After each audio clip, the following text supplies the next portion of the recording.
Oui, bonsoir.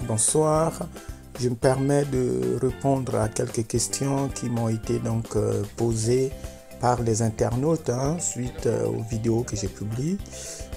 Pour réussir un projet au pays, quand vous êtes de la diaspora, il y a trois étapes fondamentales.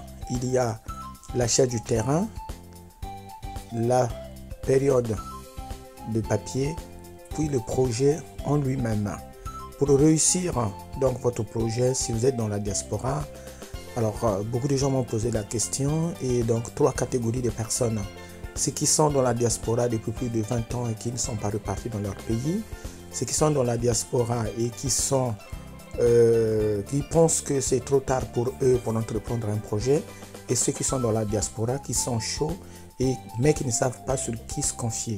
Alors, une fois que l'idée émerge en vous pour évidemment faire un projet de construction, il faut dans un premier temps faire la recherche de terrain par soi-même. Et faire la recherche du terrain par soi-même impose que vous vous déplaciez, parce que vous n'avez plus connaissance que de votre pays que par les informations qui vous sont données par Facebook, par TikTok, par les autres médias. Donc ça impose d'aller sur le champ, chercher le terrain, visiter et faire l'ensemble des démarches administratives. Une fois que le terrain est acquis, il faut du financement. Mais pour réussir un projet immobilier comme dans la diaspora, il faut deux choses. La première étant déjà acquise si vous avez le terrain, et la deuxième chose, c'est le financement et des partenaires. Vous pouvez avoir le financement et ne pas réussir votre projet.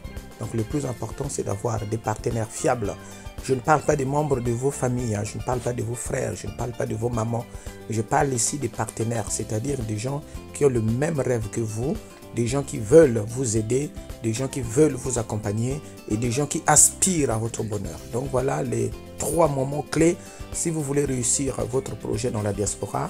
Et je reviendrai dans une prochaine vidéo pour vous donner plus d'avantages, des informations. Donc la première démarche à faire, c'est l'achat du terrain, réunir les financements possibles et trouver de bons partenaires pour avancer.